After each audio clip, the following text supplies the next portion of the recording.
Hey there, productive people. We are here for episode 4 of the Plan With Me series inside of Notion. If you want to take a look from the beginning to see how we got to where we are, then I recommend using the link in the upper right-hand corner of this video. That will take you to the playlist, and you can start from the beginning of that playlist if you want to catch up with where we are right now, because this is my productive brain template. It is for sale, but I've made some slight modifications to it during this series. So if you want to see the modifications that have been made and kind of like get caught up to speed, let's say you purchased the template and it doesn't look quite like it looks here. That's just because I've made some slight modifications throughout the series. And as the series goes on, I'll modify it to be more personalized for myself. And then the best personalizations that I add to it, I'll add to future versions of the template. Now, today's video is about habit completion. I already got my haircut today, got a nice taper fade, and I'm gonna mark that as complete. And now I have some videos to film. So the first video is about habit completion, and that's what I'm doing right now. So this is where my habits are in Notion. I've already read about half of my pages, or I think I've read 15 pages. Yeah, I've read 12 pages. So I'm getting close to my 20 pages, but I haven't quite completed it. I'm reading here it is, the Blue Ocean Strategy right now.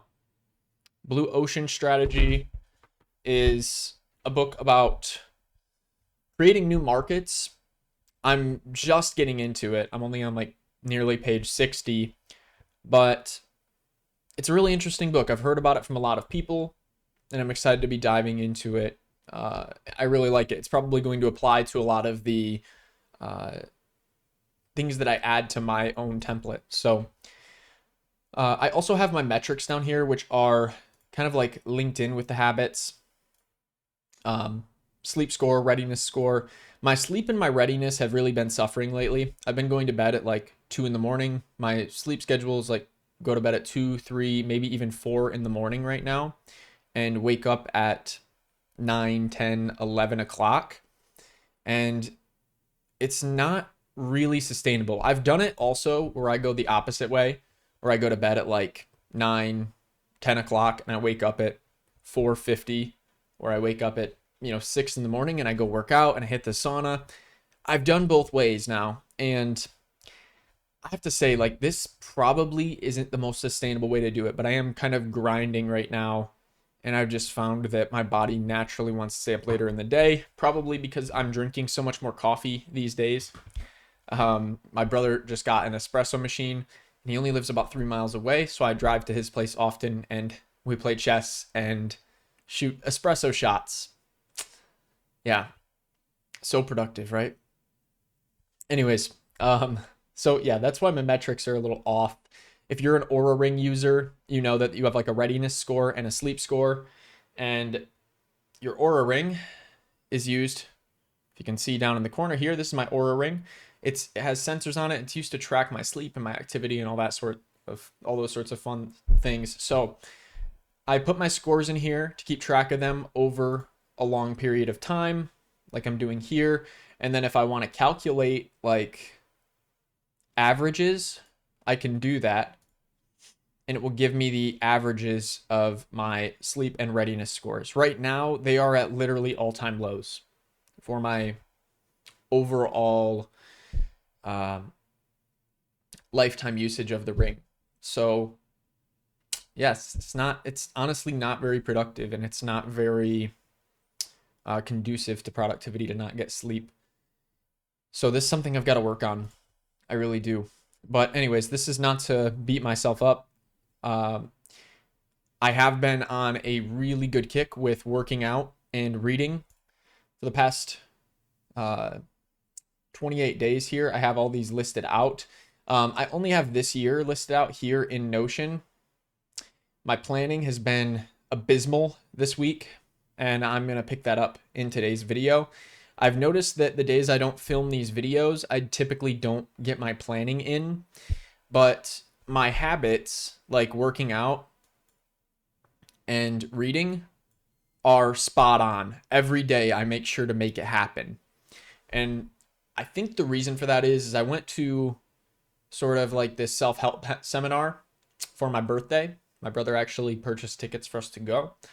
And I have like this challenge from that on my wall.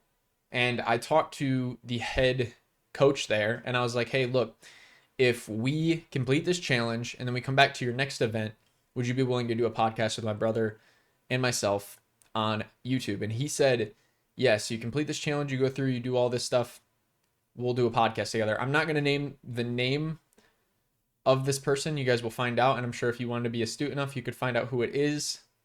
But anyways, that's what is kind of like on the docket for the future. If I can complete these goals and I can kind of like prove to myself and also hold myself accountable with the fact that I made a promise at that seminar, I know I can complete these goals. Anyways, that is sort of like my driving force behind continuing to complete these goals on a regular basis. And oftentimes I find that late into the night, I'm doing my workouts, I'm doing my reading, and then I'm sleeping in the morning. But that's just the reality of how it is. I don't make excuses. I get these things done, and I'm going to for the next 100 days and hopefully beyond. I can keep that promise to myself. This goes back further than the 28 days that are listed here, which it's not 28 days, it's just since the beginning of the year.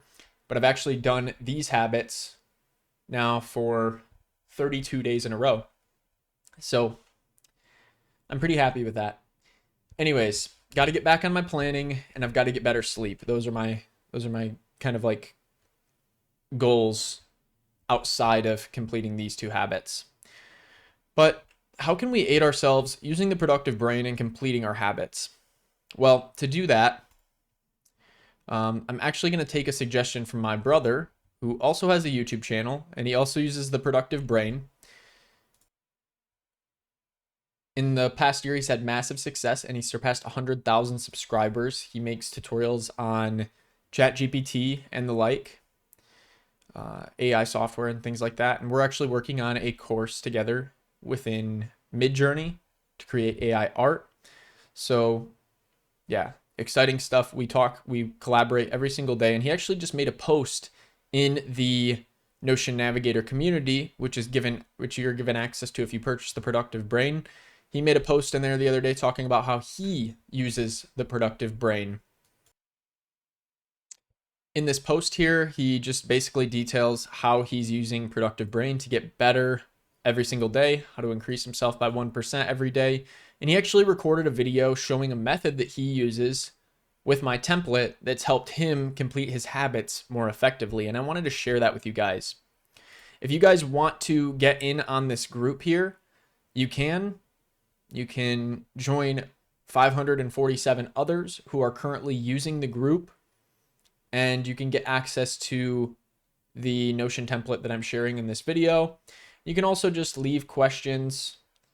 There's lots of different people in here chatting. Sometimes I do polls. Sometimes I do live Q&A sessions in here. That's not something that's necessarily included, but right now for early members that are just getting into this and just joining, I'm providing these sort of Q&A sessions occasionally, sort of like surprise Q&A sessions. But for the early adopters, I like to give back and try to help people as much as possible when it comes to their Notion accounts. So yeah, if you're interested, definitely join using the Productive Brain link below. Now back to habit completion. So I'm going to go back to today's habits. And what my brother had recommended is using the resources tab here. So resources are basically just like our notes.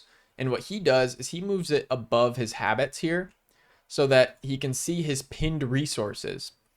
And what he's been doing is he's been pinning his resources that go along with his habits. Like right now, for read 20 pages, I'm reading about value innovation within the Blue Ocean strategy. So the Blue Ocean strategy is all about basically, like I was saying, it's like creating new markets that don't exist yet. Creating alternative markets. It's kind of like, think of a good example would be yellowtail wine. That's one of the examples that it talks about in the book. It made wine interesting to the average person as opposed to just wine snobs. Or think of like Southwest Airlines. They took a lot of the things that people don't like about flying and they made it simpler and cheaper to fly. Um, there's lots of other examples. I'm drawing a blank. Cirque du Soleil. They changed the way that circuses were done by mixing circus with theater and getting rid of the animals that were used in circuses, because simultaneously there was high costs of producing, of like keeping animals, fed and taken care of, as well as like animal rights activists on one end. So like having animals in a circus was just like something the customers didn't even really care for anymore, and at the same time it was something that was very costly. So they just eliminated the animals altogether to lower their cost basis for their product. So that's like what value innovation is all about. It's about innovating your product while adding value. So that's what those companies kind of have in common. Now, when I'm reading my book and I have my resources right here for value innovation and for my atomic notes explained, and I have my checkbox right here to check off when my 20 pages are done, this is going to be a lot more effective, right?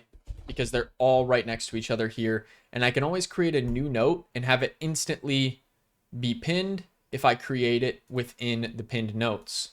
So as you can see here, I can just write in a new note. And let's say that this one is about what's something that I'm reading right now. Let's see.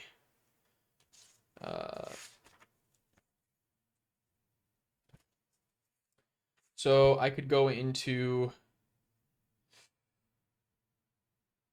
like competing factors. This is something that I wanted to take a note on, actually. So I'll write competing factors, or honestly, discovering competing factors, because that's what this note is exactly going to be about. So in atomic notes are just like concise and actionable notes that you write down in your own words. Okay? So there should be value derived from them immediately. So instead of writing just one big note that's like everything about this book, I'm now starting to just write like individual notes that are very like tailored to whatever it is I'm writing about. So discovering competing factors. This was something I was curious about. Like, how can I even crystallize the factors that are part of my blue ocean strategy? To do that, I have to, one of the ways that I've seen to do this so far from the book is to look at market alternatives. Okay. So when I consider this, when I'm looking at market alternatives, just to give you an example, for airlines, or for like, let's say somebody is booking like corporate travel, right? There's different options out there. And it used to be that there were just like commercial airlines, and then there was like basically like owning a private plane. And those used to be the only two options until companies came around and started introducing a new model of basically renting out fractional private jets. So it's basically a happy balance between commercial airlines and owning a private plane. The downsides of owning a private plane are the cost, the maintenance, the sort of like inconvenience of having to pay for something up front and not being able to use it for everything. Like it makes you feel like you kind of have to use it to justify it. So I don't know what that would be necessarily called, but like kind of like waste, right? And then the downsides of commercial airlines are time. They're like a time suck.